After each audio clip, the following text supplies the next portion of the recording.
both the room people and the Zoom people. First of all, a couple of announcements. Next Tuesday night, the 24th, we're having our monthly Dodi Shir on Tefillah with Shoshana Judelman.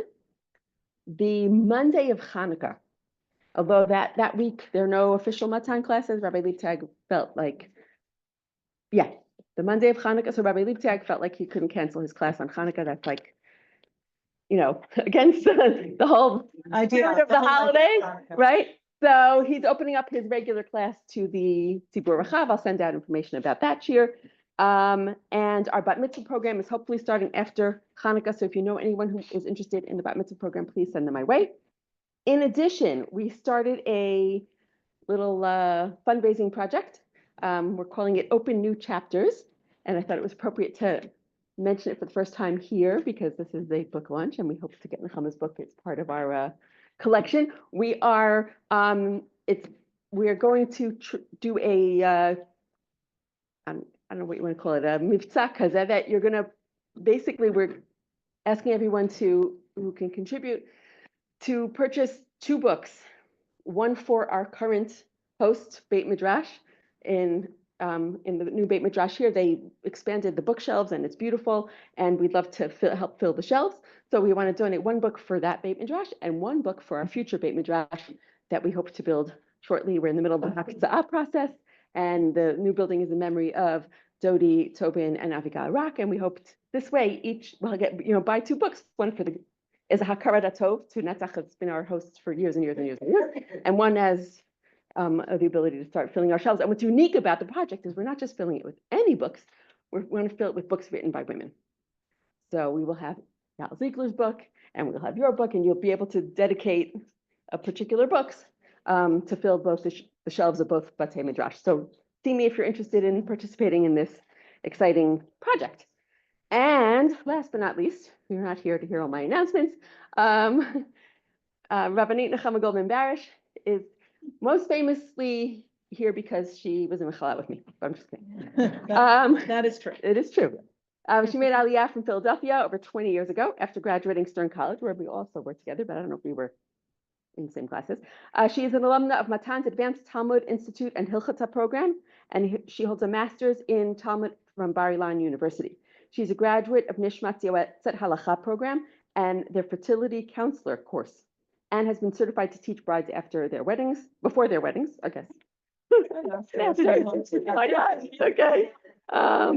As well as qualifying as a sex educator through Yahel and the Eden Center. She teaches contemporary halacha and Talmud at Matan and Pardes, as well as Midrashet Torah Va'avodah. Nechama lives in Gush Etzion with her family, and she just put out her first book, Uncovered: Women's Roles, Mitzvot, and Sexuality in Jewish Law, which is available for purchase in the lobby. There's a sign, and there are books. And for the online people, I will send a link where you can order it from the publisher. Urim. I had a link. I'll put it in the chat. Am I standing? Is this okay where I'm standing? I hope so. If not, I'll move the camera. You Okay. stand where you're comfortable, and I'll. So do I'll people adjust. have floor sheets? We're going to do a quick dive through some of the sources. Don't be too frightened by the sources. First of all, it's really fun to be here, and it's fun to see so many familiar faces. And thank you to the 2 men who came to a share on women and mitzvot. So thank you. I appreciate that. The fact that both of you know me personally might have something to do with it. And there are Zoom men too. And there's Zoom in. Yes, Zoom I in. appreciate that. So thank you. I actually want to start with a story that someone just told me on Friday. And it's a story that really ties into the topic I'm going to be talking about, which is the impact of this gender differentiation. The idea that there are different levels of obligation for men and women has far greater impact than the 9 or 10 mitzvot from which women are exempt and men are obligated. It really serves as a platform for distinction. We don't have to fill in whether that's good or bad. I'm not coming to bring any sort of moral message around gender distinction, but I do want to bring a story that I think is a result of the idea that men and women are not equal when it comes to mitzvot obligation. They're not equal when it comes to Torah study, and that ends up impacting us today, and I'll explain. There are currently in the Knesset last week, there was a discussion about the Aseifa for voting on the Moetzet Rabbanim, which essentially is directly involved with voting for the chief rabbis. It is made up of 80 Rabbanim, and it's made up of 70 Anshe Tzibur. And of course, each of these categories divide into migzarim. So you have the Rashi, the heads of city, the mayors of cities, and you have rabbis from Shas and from Degel HaTorah and so on and so forth. In the Anshe Tzibur, initially 14% had to be composed of women. Today, the number's up to 30%. I said this, the woman who was telling me this, I'm like, oh, that's amazing. She's like, really, 30%? I'm like, from 14%, that sounds really good. So again, an increase. But here's where it gets a little crazy. Of the 80 Rabbanim, 70 are migzari, are from the different sectors. 10 are appointed by the chief rabbis, the two chief rabbis. They are the personal picks of the 10 chief rabbis, which 10 Rabbanim get to be on the committee. The Bagatz turned to the chief rabbis and said, some of that 10 have to be women. I won't dictate the number, more than one, less than 5, let's say. We don't expect to be 50%. Between 1 and 3 have to be women. The Rabbanim HaRashiyim decided to fold on their 10 picks. So now there are 70 Rabbanim and 70 Anshe Tzibur, rather than have women enter this the side of the room that is designated for the Rabbanim. And the reason that makes me sad, I wouldn't even say I'm angry. I mean, it's frustrating, it's sad. There are so many wonderful women who at this point are educated, are scholarly, are serving in leadership positions in their communities, whether it's women who have scholarship, whether it's Yoatzot Halacha, whether it's graduates of any of the programs in which women are assuming positions of halachic leadership within very traditional frameworks, and yet the Rabbanim HaRashiyim would rather give up their 10 seats or 10 votes rather than have women. And to me, that's not surprising, but it's saddening because, of course, the chief rabbis have direct impact on women. In other words, the idea that women don't have a greater say in who the rabbis of cities are, who the chief rabbis are, and so on, is an unfortunate reflection that although it's 2024 and almost 2025 and 5785, if we're using the Jewish counting, we are still very far away from making sure women are well represented and cared for. And I would even say within the Haredi community, the idea that smoch aleinu, the rabbis saying, no, we'll take care of you, just rely on us, is no longer really something that women trust. And that's why the Haredi party, the Haredi Women's Party, has been trying for quite a long time to get over the saf.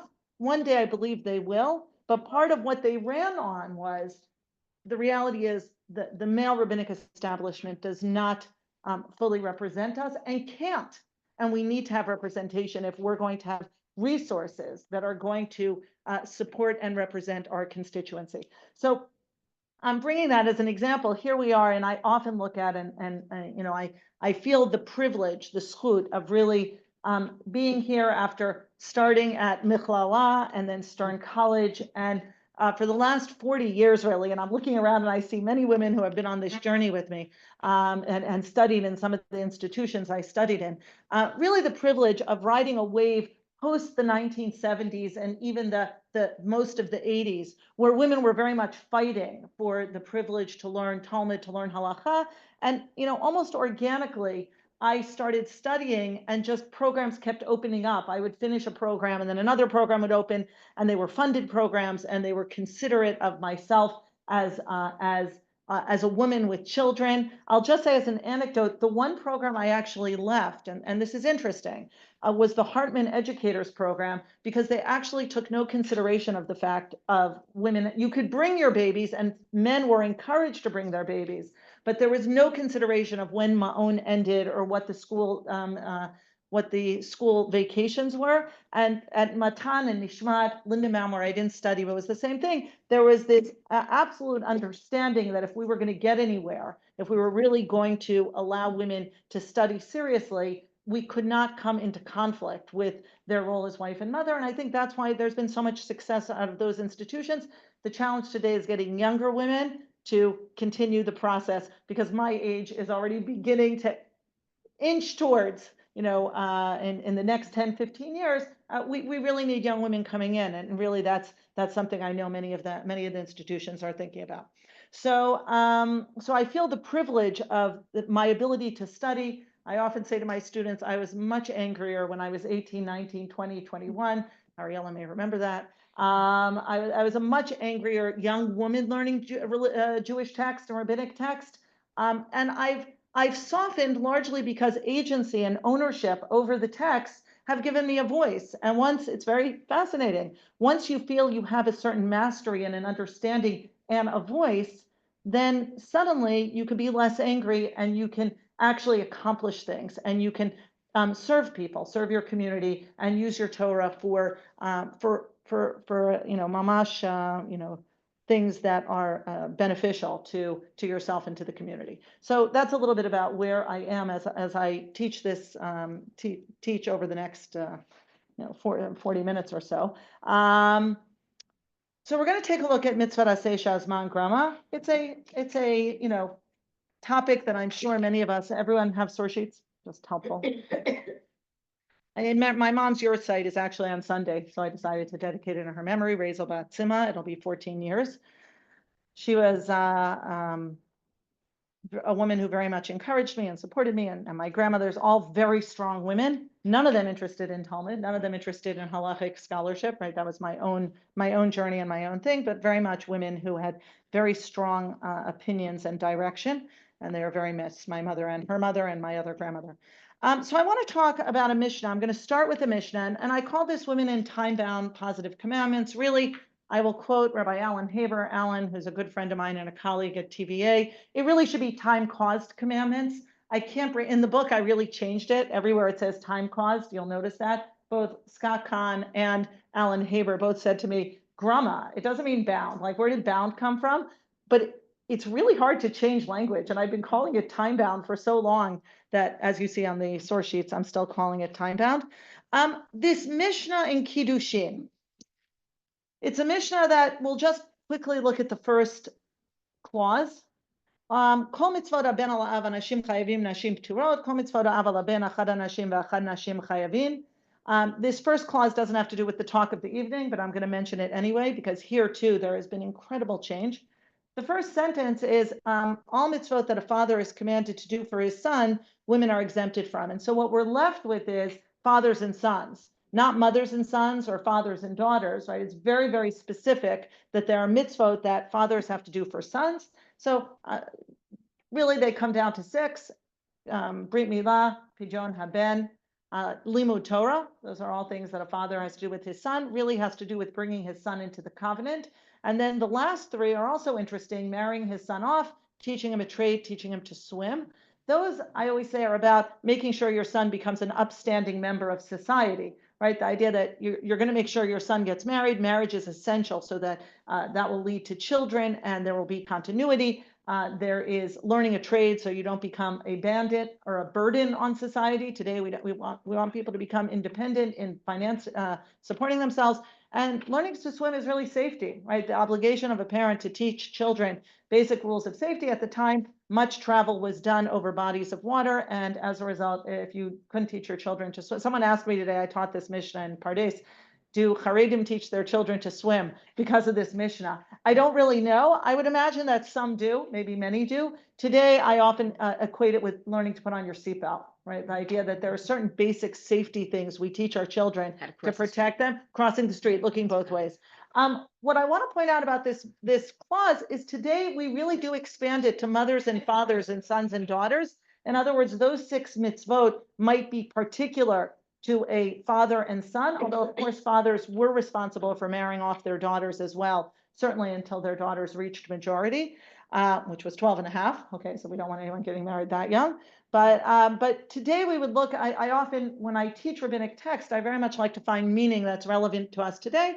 And I talk to my students about the Mishnah already presenting a clear framework for the responsibility of parent to child, both in the religious sense, in terms of passing on Masorah, passing on tradition, and in the social sense, in terms of what values and characteristics are you going to imbue in your children so that they become members of society that will contribute positively to society.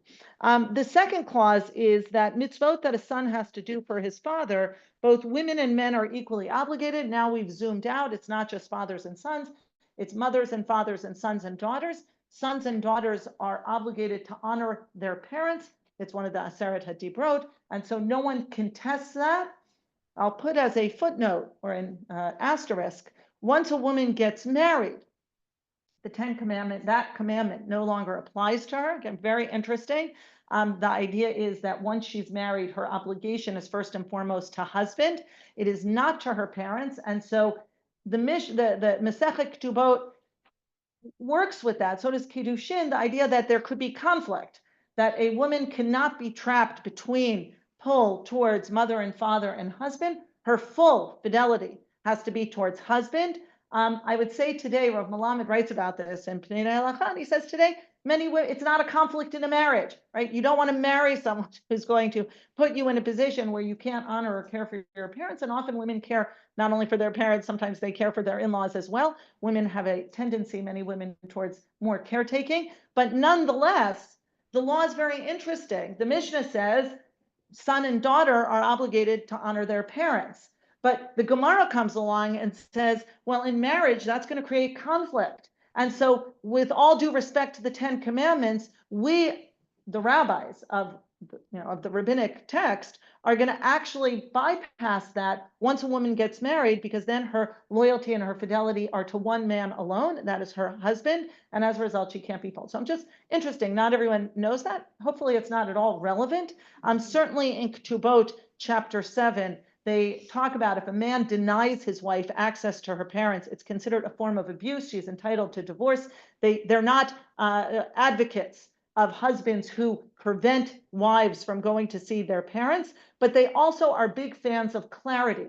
Clarity is very important in rabbinic Judaism and rabbinic definition of obligation and responsibility. And so they make it clear that a woman's first purview is her husband, and of course then her home and her children. Here comes the part that's of relevance to us. כל מצוות עשה שהזמן גרמה, אנשים חייבים ונשים פטורות, וכל מצוות עשה שלא הזמן גרמה, אחד אנשים ואחד נשים חייבים, וכל מצוות לא תעשה בין שהזמן גרמה, בין שלא הזמן גרמה, אחד אנשים ואחד נשים חייבים, חוץ מבל תשחית ובל תקיף ובל תטמא למתים. So what we have here is something that really doesn't appear anywhere else in the Talmud, unless we're talking about women's mitzvot, and I'll explain. And this is, I'm going to give credit to Professor Judith Hauptman, who says that the whole idea of time-caused mitzvot serves one purpose only, to distinguish between men and women's obligation. We do not talk, as we walk around and talk about mitzvot, about time-caused or non-time-caused. We talk about positive and negative, right? If you open a sefer on mitzvot, the Rambam, the Ramban, all the Sifrei mitzvot do not have a special subcategory of time-bound and non-time-bound. We have mitzvot aseh, mitzvot lo taseh. Suddenly, what appears in our Mishnah, without any explanation, no context, no reason why, we suddenly have a foursquare with 4 categories of mitzvot, 2 positive, 2 negative. And we find out that women are obligated in 3 of the squares, and they're exempt from 1 of the squares. So I'm going to pause for a minute. I'm going to look at women and men, largely my age. What were we raised? What were the reasons you were given in school? Why were women exempted from these mitzvot? Women had to take care of the kids. Women had to take care of the children. Okay, I want you to hold that. We're going to go all the way back to the 14th century and see if it aligns with what they're saying then. Any other reasons? Remember More hearing? spiritual than men. Women are what? More spiritual. More spiritual than men. Hold on to that as well. Okay, you are both bringing 20th century positive spin on the distinction, because in the 20th century, the reasons we're going to see that appear in the 13th and 14th century are not going to be very resonant with women of the 20th century. Now, why do I say this? Because the Gemara nowhere brings, neither does the Rambam, the reason for the exemption.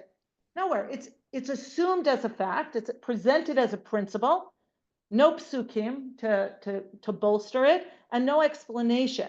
And actually, until I think the 13th century, no one really brings the reason that I know of, brings the reason why. And that leads to a vacuum into which people can interpret, right? People can then, as the centuries go on, bring different explanations for women being exempted. But before we get there, it's important to see the Gemara does not, the Mishnah doesn't, the Gemara doesn't. There's no reason given. It's stated as, yes, women are exempted. One more point. Subjective? What? Is it subjective? Is what subjective? The reasoning behind it. I If you're I saying can't it's even say, I am saying that I have a principle that appears in the Mishnah that we're about to see has more exceptions than the actual rule. Where the rule comes from, I don't know. Rabbi Yochanan doesn't know. No one knows. I can't say the starting point. It's presented as what's called apodictic law. It's presented as if it's authoritative without giving causation. That does give it authority, of course, but it doesn't give a reason. And so the two reasons you both gave are beautiful, right? We can perhaps relate to them. They are not given in the Mishnah, nowhere in the Gemara. And the only time we ever encounter mitzvah aseh shazman grama is to pull up a mitzvah and examine it. Does it fit into the exemption or not? That's the only purpose it serves. Interesting. What I also want to say is that just defining what zman grama is becomes a question. What is a time-caused mitzvah? Everything is time-caused. Maybe mezuzah is not. Tzitzit, by the way, should not be time-caused. I'm not going to get into tzitzit. I'll just mention it broadly, but it's about clothing. Mezuzah is about a building. Those are not time-caused. But more or less everything we do is time-caused, and that's going to create a lot of stress as they go through mitzvot, because really women would be exempted for almost everything that gives us a feel-good feeling, a real connection to God, to Torah, mitzvot, women would be exempted from. And so what we're going to see is women are actually obligated in more mitzvot than they're exempted from. The principle remains a very strong statement that men and women are not equally obligated. We don't know why, but it obviously has impact. It obviously says something. So let's just take a look quickly at Kiddushin. With reference to the Mishnah above, is this in fact a rule? The Gemara asks, right? Is this a rule? I should actually start, start with Tanu Rabbanan, actually. Mitzvot aseh shazman grama, sukkah, v'lulav, shofar, tzitzit, v'tfilin. So I very much reflect, for years I've been reflecting on this. We put into the basket mitzvot that really have nothing to do with one another. Sukkah, lulav, shofar make sense once a year, so they're time caused. You can't hear the shofar now and fulfill any mitzvah. But then I have tzitzit and tefillin. Now, tzitzit is something you would wear all day, and it's on garments that are four-cornered. It's not like today where men buy a pair of tzitzit, right? It's the tzitzit, like Rav Meir, if anyone's seen Yoel ben Nun, Rav Yoel, right? He actually slits his jacket so that they're four-cornered. So he's wearing tzitzit on his garment, right? And tefillin was actually worn all day, and even at night. They wore tefillin all the time. They were very, very small. They were not the tefillin Rabbeinu Tam or Rashi, the big boxes and the big straps. They were small. Go to the Israel Museum. You can see what? They even wore them. It seems like they wore them also at night. They just slept with them like amulets. The theory is that maybe they wore them just all the time. Shabbos becomes a question, right? It seems like they wore them also at night. They just wore them. But they go to the bath. What do they do when they go to the bathroom? But they're very small. That's the point that I'm making. So it's not clear why they're time bound. The argument around tzitzit is tzitzit are time bound because they're day, not night, and tefillin because of Shabbos, not because of night. So that seems to be the argument. Interesting. Okay, so they bring these and they say, and what is a mitzvah aseh shelo azman grama? Mezuzah, ma'akeh, aveda, shiluach hakeh. Those are four categories of mitzvah. The mezuzah, putting up a parapet, a fence around your roof, returning lost objects, sending away the motherboard. Viklalahu, is this a rule? The Gemara asks. But wait a minute. Mitzvah matzah simcha hakel are mitzvah aseh shazman grama v'nashim chayavot. These are three examples. They're just three of many of positive time caused mitzvot that women are obligated in. And not only that, here comes the kicker. V'harei Talmud Torah Peria Barivya Upidyan Ben Dilav mitzvah aseh shazman grama hu v'nashim pturot. Then I have all these non-time caused mitzvot like learning Torah. Pru or vu, I always find that one amusing, right? Because you can't really do the mitzvah without the woman. And maybe one day, but not now. And pidyon ben, redeeming the firstborn son. So pru or vu, I know I've this discussion of was it good for the women to be exempted from pru or vu or not good for the woman? But I'll just say the men fulfill a mitzvah by the woman carrying a pregnancy, right? They're fulfilling their mitzvah, but the woman doesn't fulfill a mitzvah by carrying a pregnancy. I always found that rather counterproductive. Like, why shouldn't I at least get a mitzvah? But I fulfill the man's mitzvah, but I don't get a mitzvah. Some of the reasoning as well, it puts her in danger, but then why does he get the mitzvah? I should get the mitzvah, right? So some of these things just don't make a lot of rational sense. Nonetheless, within the Gemara's conversation, certain things are just accepted as fact. And Rabbi Yochanan then says, we do not learn from general principles. I know the Mishnah says women are exempted from this and obligated in this, but general principles are just there to examine specifics against. That's the purpose. Don't take it too seriously. Okay, I want to turn to brachot. We're not going to do a lot in the Gemara. So we have women, Canaanite slaves, and minors who are bundled together. They're exempted from the recitation of Shema and from Tefillin, right? The Tefillin comes up on almost every list. Now we have something that sometimes surprises people. Women are obligated in prayer. Now, if I go to taking care of the children, then women should really be exempted from prayer. But women are actually obligated in tefillah. Tefillah in the Mishnah means Shmona Esrei. It is true that the Rambam will say, no, prayer isn't Shmona Esrei. Everyone is obligated in some form of gratitude towards God. But the Rambam also says in another part of Mishnah Torah, women are obligated in tefillah because it says it here in the Mishnah. It's hard to go up against the Mishnah. And Mezuzah Birkat Hamazon. Now, what the Gemara now does is the Gemara examines each of these examples. The internal logic is fascinating. Kriyat Shema Pshita. Well, saying Shema is obvious. Mitzvah Aseh Shazman Gramahu, because you say it in the morning until a certain time, and at night until morning. V'kol Mitzvah Aseh Shazman Grama Nashim Pturot. Obviously, right? Women are exempt. Mahu Detema, you might think women should be obligated in Shema because it's accepting the yoke of heaven. I always get to this. I'm like, yes, we should be obligated in Shema. We should accept the yoke of heaven. Kamash Malan. No, that's why it teaches us. So for every one of these examples, the Bavli actually brings a really good argument for going against the rule, right? But nonetheless, the Mishnah says it, we accept it. I will say, that is what it refers to. You have to say Shema by the third hour of the day and then all night.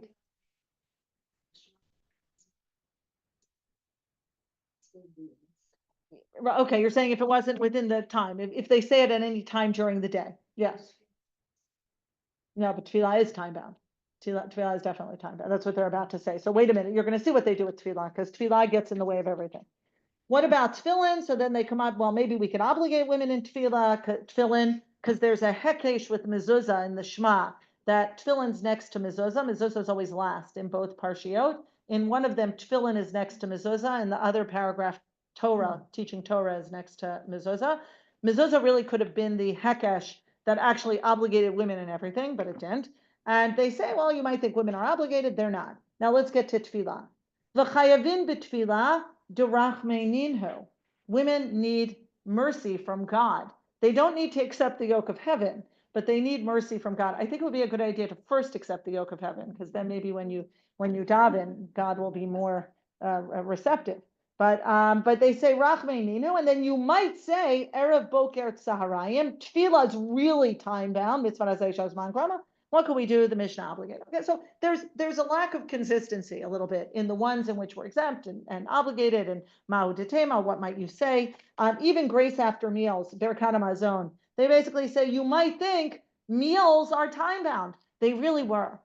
For those who remember, back before they served breakfast all day in various cafes, right? My grandfather had to eat at 5 o'clock. He came home from work and dinner was at 5 o'clock, right? We're all nodding.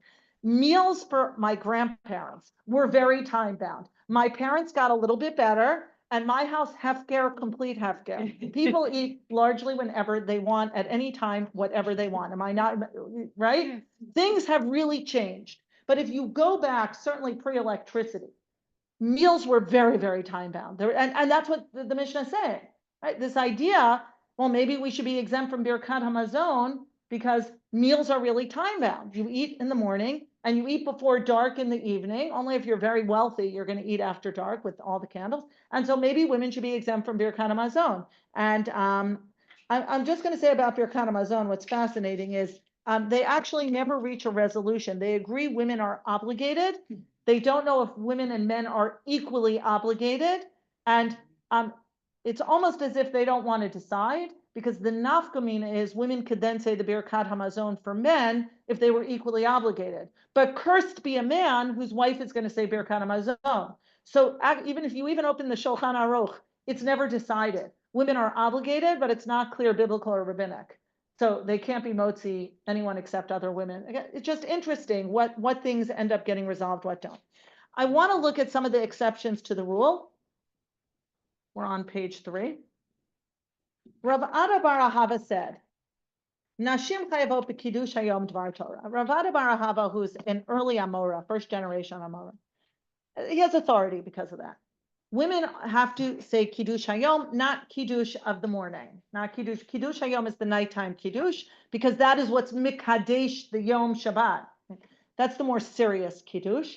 And so Rav Ada bar Ahava basically says women are obligated Dvar Torah, and then the Gemara says Mitzvot Aseh Shazman Grama. How can that be? And Abaye says, well, maybe they're only obligated rabbinically. And Rava then says, but it says Dvar Torah. And by the way, if we could just obligate them in exemptions rabbinically, then why don't we just do that, right? So, okay. And then what they end up saying is, and this is a very important Gzerat Shava, it says Zachor v'Shamor, Kol sheyeshno b'shmira, yeshno b'schira, right? In other words, Zachor et Yom HaShabbat l'kacho, Shamor et Yom HaShabbat l'kacho, 2 different versions of the 10 commandments with some variation. And since women have to do the Shamor, they have to do all the negative mitzvot, then they have to do the Zachor. And I have to admire the interpretation, exegesis here, because imagine Shabbat where we weren't chayav in Kiddush and Hamotzi, right? Like, what would it be? No, we're exempt. It means we voluntarily could take on.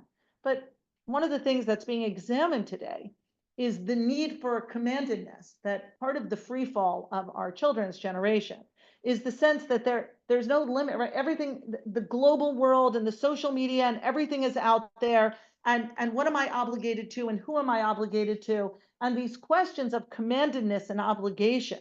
It turns out commandedness is really important. And while it's nice to volunteer, at the end of the day, and this is where I think the problem is, the idea when things get boring or things get, well, I'll just quit and do something else, right? That sense of like constantly looking for a high.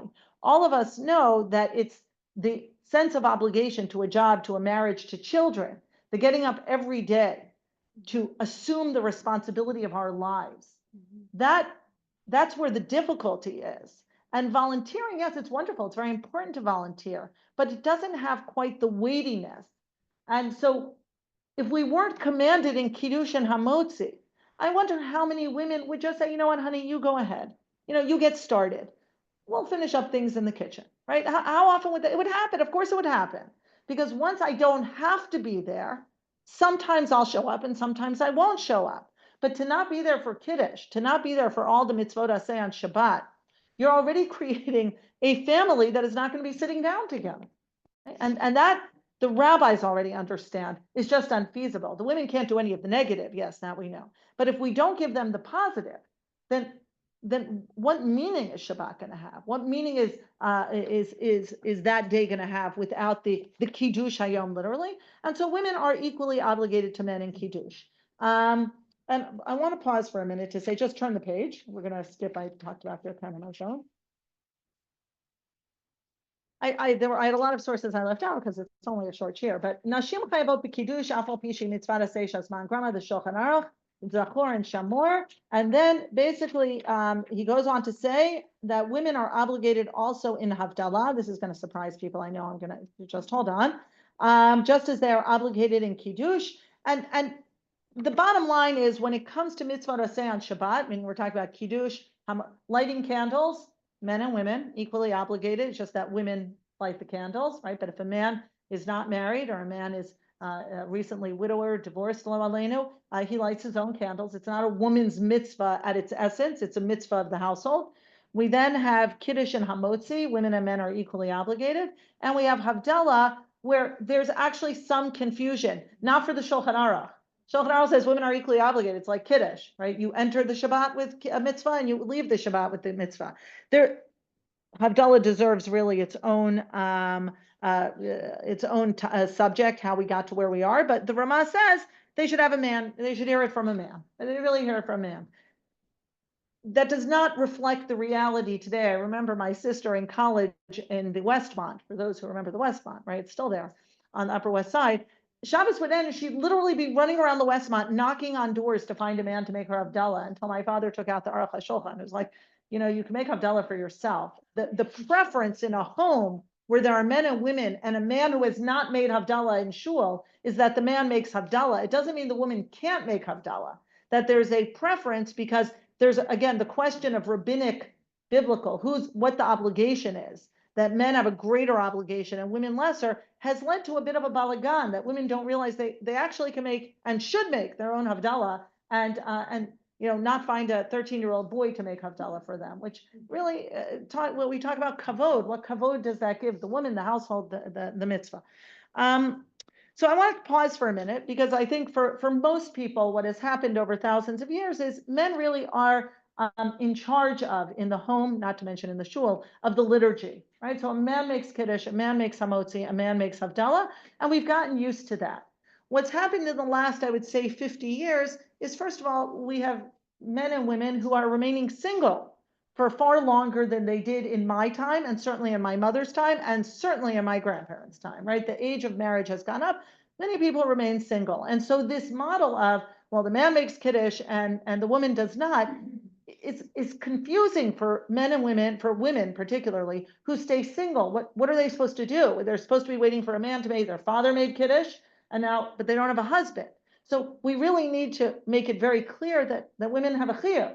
And then I heard a divorcee say, you know, suddenly you're divorced or again, widowed or on your own again. And here you are taking on mitzvot that you never took on. It's very, very jarring. And the question of what does that do for my identity as a woman? I'm not supposed to be doing these mitzvot. And really with a little better education, we could understand that, again, there's an equal chiyuv.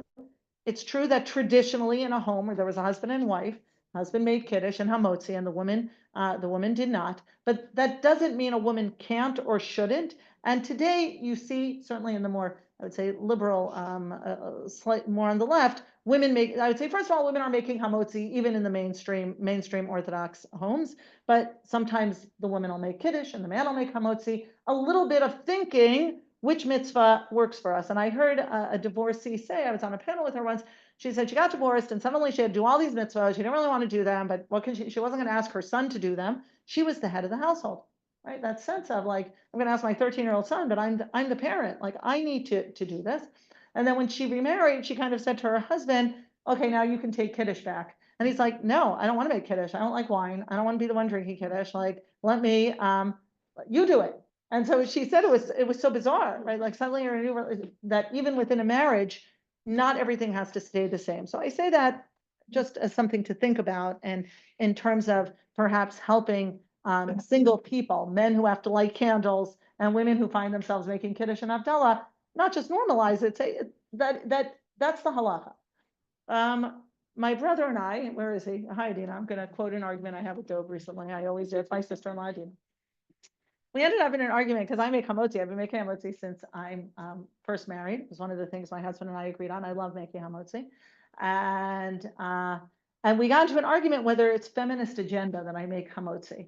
And I tried to explain to him, no, it's not. He's like, no, but it is. I'm like, no, it's not. I'm doing it because I want to. No, he's like, you want to because you're a feminist. I'm like, no, I want to because it expresses my avodat Hashem by taking on this mitzvah. But he's like, but it's not the Masorah, so you shouldn't be really doing it, right? Like that's where things get sticky for people, right? The idea that when a woman takes on a mitzvah she didn't traditionally hasn't traditionally done, immediately becomes subject to the scrutiny of agenda. That's very sad for me because I think many women take on mitzvot because they sincerely want to do more mitzvot. I think lulav, we'll use lulav, right? On the list of exemptions, there are so few exemptions. Shema. How many of us have taught our sons and daughters and grandchildren to say Shema?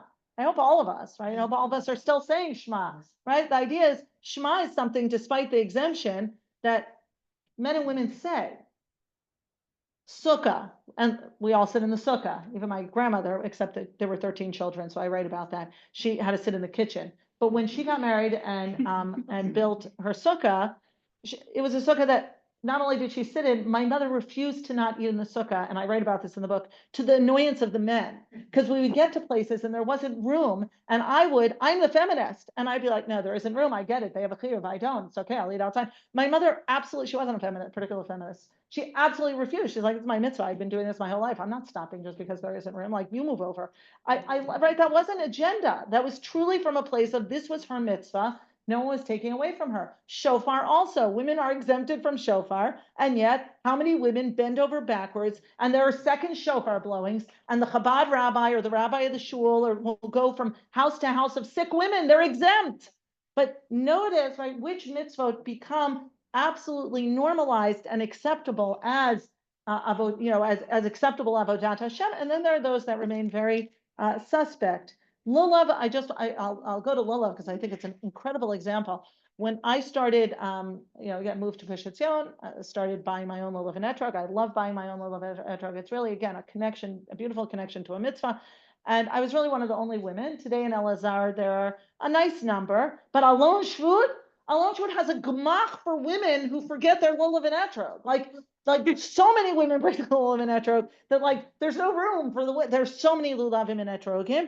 And really it's a community. It's not a liberal, progressive, feminist community. It's a community where it really was coming out of this incredible desire to take this mitzvah on. And then, I read both Tanya Middleman and her brother, Rabbanit Tanya Middleman is Rav Aaron Lichtenstein's daughter, and Rav Moshe Lichtenstein. And they both reflected on how their father was more restrictive, the idea of giving a woman a Sefer Torah or some other thing. And then Tanya, if he could only see, maybe we should have a Sefer Torah for Hoshanas, because you have all these women, 50 women in shul with lulav and etrog, and then the Hoshanas start, and the women don't have a Torah to circle. And yet there's clearly a yearning for that connection. Same thing with dancing with the Sefer Torah and Simchas Torah, the fear of feminist agenda versus the yearning of women to have a deeper connection through ritual, which we all understand when we think of men, and somehow when it comes to women, we don't think that is relevant. Obligations in mitzvot, despite their time-caused nature, because I want to get to the Kiddush, Birkat Hamazon, Tefillah, Matzah, Hakel, Simcha, Korban Pesach, not relevant anymore, destroying the chametz, fasting on Yom Kippur, not yet. And then when we talk about rabbinic mitzvot, and this is really interesting, because when we talk about Rabbanan, you would think you would see more exemptions. Women are obligated in everything rabbinically. Now, because women were in the miracle, they find a reason. Hanukkah coming up. Megillah, all Purim mitzvot. Bedikat chametz, I said, right? Destroying the chametz, bedikat chametz, opinion whether they can perform the mitzvah or not.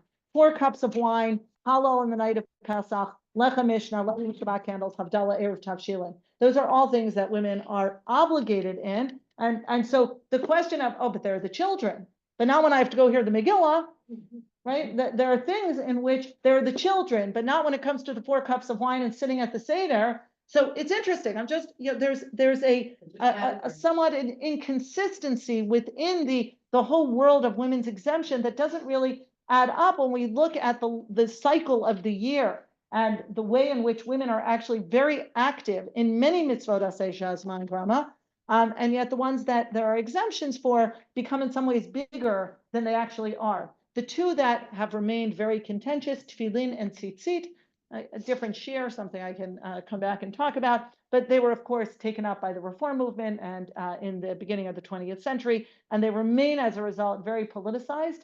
And I probably am in a generation of very educated, learned, scholarly women, and none of us wear tefillin and tzitzit. It's interesting. For all the mitzvot I've taken on, somehow those have not been mitzvot. I often think about it. Why not?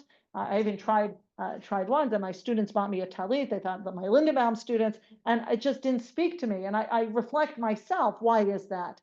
And where that reflexive, no, not those two, but everything else comes from. Some of it, of course, is cultural. Some of it is gendered, identity, all of those things. But really, they're in the same category. They're just not done. If 10,000 Orthodox women tomorrow started putting on tefillin and tzitzit, it would be over. We'd be on the other side of it. But that process is just not happening. So what I want to look at next, and really this is the last piece, is page, already moving on. We're going to get to the voices of why, page 5. Why are women exempt? So I told you to remember the 2 examples. You brought children and you brought more spiritual. So I want to look at, I told you until Rabbi Yoshua ibn Shuav, I bring him second, even though he's earlier. I'm going to start with Abu Draham. It's also the Malmad HaTalmidim. Woman is exempt from mitzvah aseh shasman grama because she is bound to her husband to attend to his needs. Were a woman obligated to perform such mitzvot, her husband might bid her to do something at the precise moment that she is fulfilling one of these mitzvot. Should she fulfill the bidding of her creator and neglect her husband's demands, she faces her husband's wrath. On the other hand, should she fulfill her husband's demands and neglect the bidding of her creator, she faces the wrath of her creator. Consequently, the creator exempted her from these obligations. So first of all, the Abu Draham brings it back to God. In the Mishnah, the Gemara, they don't bring it back to God. But secondly, it goes to marriage. And I think that makes sense for the Abu Draham. I already said women are pator from kibud av va'em because of marriage. So it makes a lot of sense to me that Abu Draham says, and that's because of stress and tension on the marriage and her being pulled in different directions, and she has to be focused right here. And so the Abu Draham says it's because of the marriage, obviously. She can't be expected to say Shema when her husband needs her to do something. She can be expected to daven Shemona Esrei, but by the 14th century, women aren't really davening Shemona Esrei because of this. In other words, once you already explained to women that their higher value comes from caring for their husbands. I said serving, but you get right. Caring. We'll soften that. Caring for their husbands. Yes, Baal. Right, we say Baal.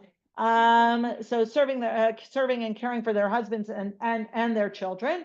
Then, but first and foremost, their husbands. It's very hard to then say to women, and now, by the way, twice a day you need to daven Shemona Esrei. Right? It just by the 16th century, I think it's the Magen Avraham, 1600s. He looks around, he's like, why are no women davening? Because you can't create an educational narrative where women are either more or less spiritual or caring for their husbands or children. We'll see the less spiritual in a moment, and then say to them, by the way, you have to daven twice a day. Like, it just doesn't fit. On the other hand, women are hearing Megillah, and women are running to do shofar even though they're exempt. So it's, again, very interesting, this kind of I would say a bit of a hodgepodge where women are doing this vote, where women are not, but the Abu Draham comes up with a reason. That's what I want to show you. Rabbi, what? Times then were different. Of course. First of all, Marriage how's is different right, then. marriage? No, I'm going to get to that. We're going to see it change. Rabbi Yoshua ibn Shuav.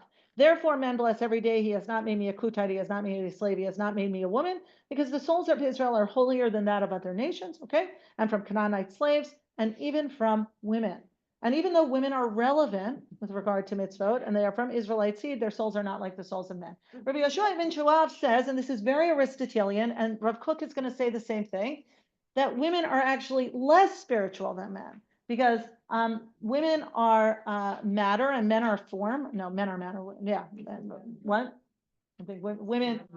Men are form. Men create the form of the fetus. Women just fill it in with their blood. So men are the structure, are the framework of the nation. And yes, women are relevant. Of course, women are relevant, but they are not as relevant as men. And what is Rav Kook right? Again, I'm sorry.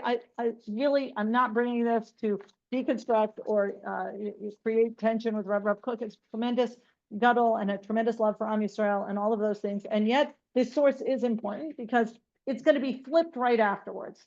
Women are passive, led, and impressionable, leaving no imprint on life or on the world. Remember, men are form.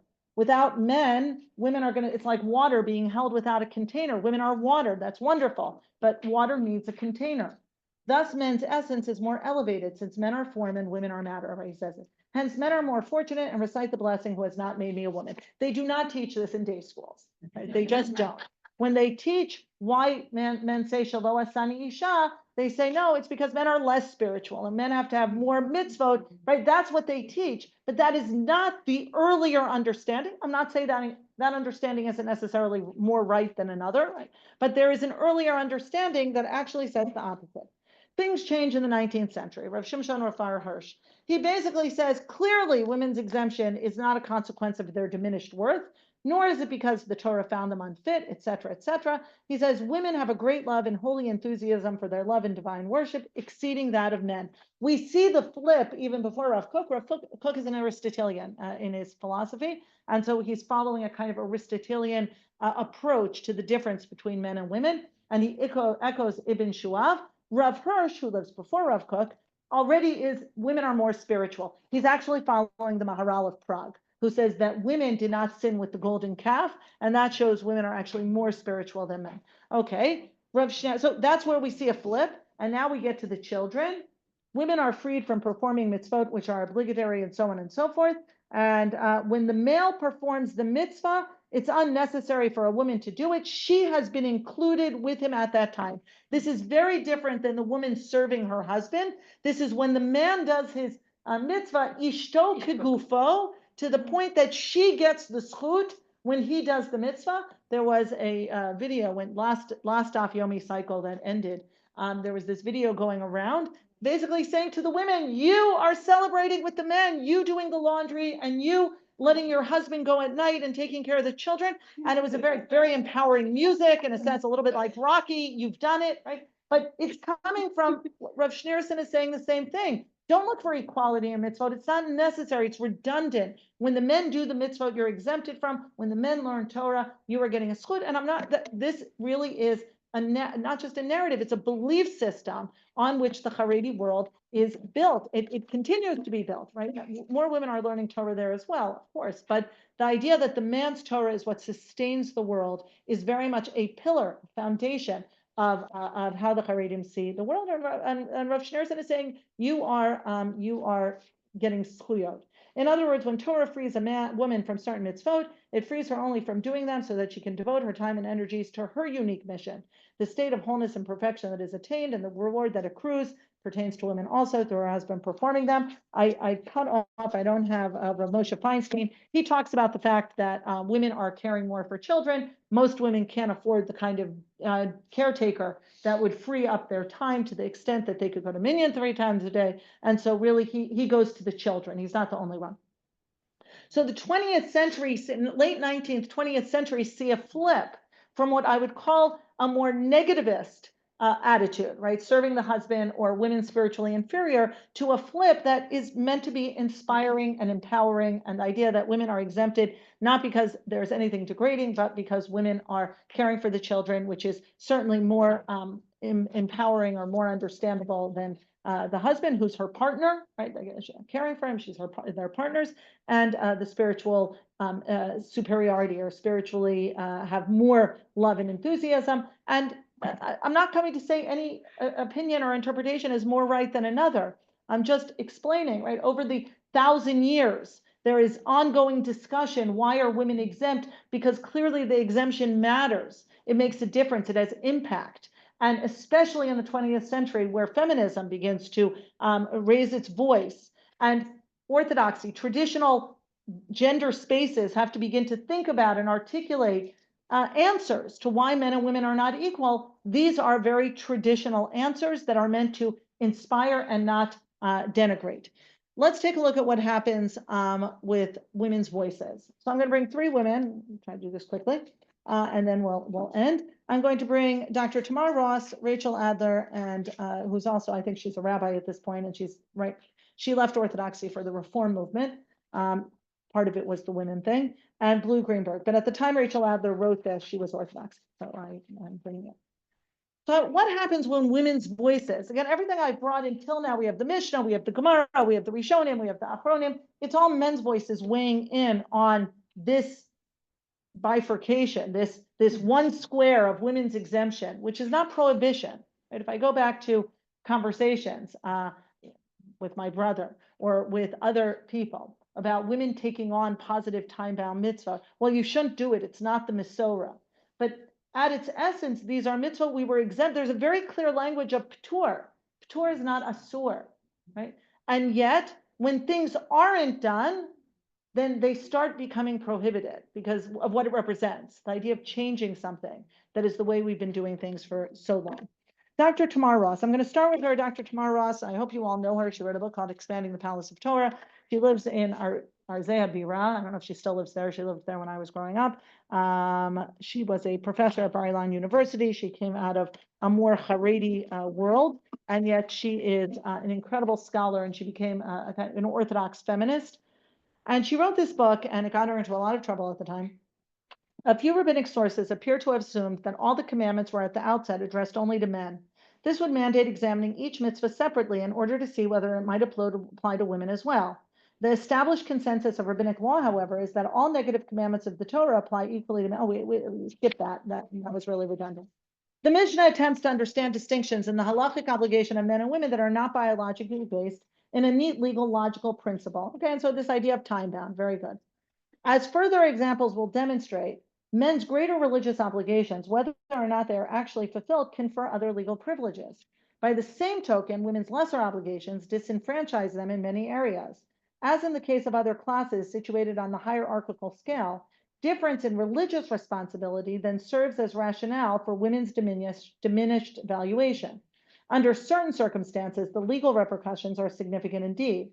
Because greater obligation in mitzvot is translated in halachic terms as greater worth, the Mishnah rules that a man's right to life precedes that of a woman's in most life-threatening situations. This consideration is explicitly stated in some sources as justification. If a man and a woman are drowning, the man should be saved first. Of course, he should know how to swim. Okay. But this is real. I often bring that. It's a Mishnah that if you have to choose triage, a man's life comes first because he has more mitzvot. Now, we don't want to do that. No one wants to do that. No one wants to have to choose.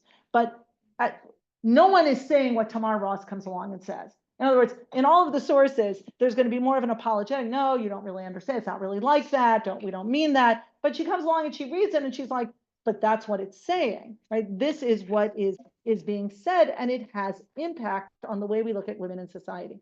Of particular significance is women are exempt from the central religious study of studying Torah, despite the fact that this activity is not time-bound. As a result, there is no ban in principle on women functioning as halachic authorities, but in practice, they have had no official part to play in the tradition's legislative and interpretive process. Because of their lack of proficiency in the oral law, women have been virtually excluded from any participation in halachic discussion and its formulation. And that is changing, but it's so rickety and creaky and slow, and there's so much suspicion and only in certain places and so on, but it is happening. And like you said, Matan has really spearheaded Kitvuni, which is a writing program for women to write, whether it's about Tanakh or about halacha. My book really is a product of the Matan Beit Midrash. It wasn't through Kitvuni, but I have tremendous hakarat tov to Nishmat first and foremost, and also to Matan first and foremost, and then to Nishmat as well. But women writing, I remember Rabbanit Lau turning to us when we graduated the Yoetzet program and saying, you all have to start writing. You've done a fabulous job of learning and teaching, but you're only going to have real impact if you begin to write, because that will already begin to create tshuvas, especially in halacha, that women and men can begin to rely on, and then poskim will see that. So Nishmat has put out 2 books on Nishmat Habayit, very important books, and Matan is coming out with a whole slew of books that are very, very scholarly and important. Okay, Rachel Adler, from the Jew who wasn't there. So I'm just showing you when women start reading, women start becoming literate in rabbinic text outside of academia. Right? Women in academia in the 40s, 50s, 60s, and JTS and so on, women are beginning to get doctorates in Talmud, but they're not from within Orthodoxy. What's unusual here is these are women from within Orthodoxy who grew up Orthodox and who begin to critique traditional Talmudic texts for having a gender bias, and that's what's unique. Make no mistake, the lot of the Jewish woman was infinitely better than that of her non-Jewish counterparts. She had rights which other women lacked until a century ago. The problem is very little has been done since then. She's talking about Takanat Rabbeinu Gershon, the prohibition that a man could take a second wife and could divorce his wife against her will. All of this can be quickly rectified if one steps outside of Jewish tradition and halacha. The problem is how to attain some justice and some growing room for the Jewish woman if one is committed to remaining within halacha. And some of these problems are more easily solved than others. There's certainly precedent to allow women to study Talmud. She's writing this in like the 1980s. She gets into a fight with Moshe Meiselman, which is interesting. Rachel Adler. I think it's really the late 70s. And Rav Soloveitchik comes in and starts teaching Talmud. I believe it's 1977 in Stern College. Moreover, it's both feasible and desirable for the community to begin educating women to take on positive time-bound mitzvot for which they are now excused. And what I'm showing here is women have to claim their share in the Torah and to begin to do the things a Jew was created to do. If necessary, we must agitate until the scholars are willing to see us as Jewish souls in distress rather than as tools with which men do mitzvot. Wow, right? Very, very strong, very angry. She's using the feminist language. I was talking to someone today and saying, imagine if instead of having to go to feminist language, the rabbis 100 years ago had said, you know what? Let's sit down and think thoughtfully about how both shul and school and learning could be more inclusive spaces in which women could do their avodat Hashem. Women you wouldn't have to go to feminism for the kind of language and the values that feminism brought in. I say that today in other areas as well. We sometimes miss the boat to the point that only angry, agitating, and like pushing and pushing gets anywhere. But if we had started before the anger, really things could have been solved more amicably and more equitably and had greater impact. Blue Greenberg, I want to end with her because really the last paragraph is my I love this last paragraph. She says, we are committed to traditional Judaism and are standing today at the crossroads on the question of women. It's like 1980. I think Rachel Adler, then Blue, and then Tamar Ross. Feminism disturbs our previous equilibrium, for it makes a fundamental claim about women contrary to the model generated by halakha. She says that, like, we don't want to just bring in feminism. That's not what we as Orthodox Jews are looking for. And she says, number one, a woman of faith has the same innate vision and existential longing for a redemptive covenantal reality as a man of faith. She has the same ability and need to be in the presence of God alone and within the context of the community. Such a woman is sufficiently mature to accept the responsibilities for this relationship and the rights that flow from these responsibilities. If these spiritual gifts do not flow naturally from her soul, she can be educated and uplifted in them in much the same fashion that Jewish men are. Jewish women, as much as men, have the mental and emotional capacities to deal directly with the most sacred Jewish texts and primary sources.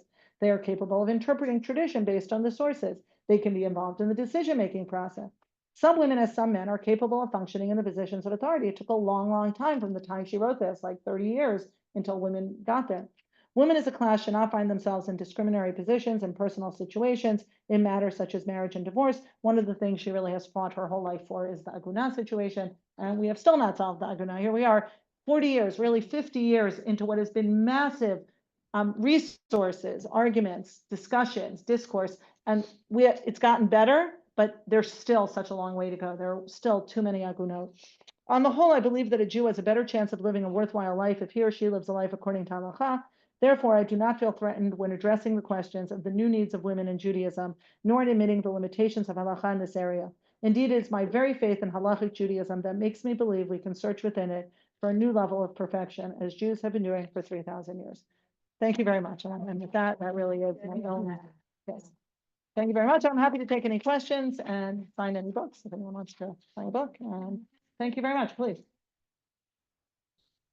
It seems to me that there's a lot more integrity in the earlier approach, which is that, women were hierarchically lower, and it also offers the opportunity for male privilege. In other words, it's kind of what Tamar Ross was saying, that, with increased obligation, increased privilege. Increased privilege, and that is very limited. In other words, where we see a proliferation of learning and roles and all that, the privilege doesn't really increase exponentially with the yes. It's all a social concept.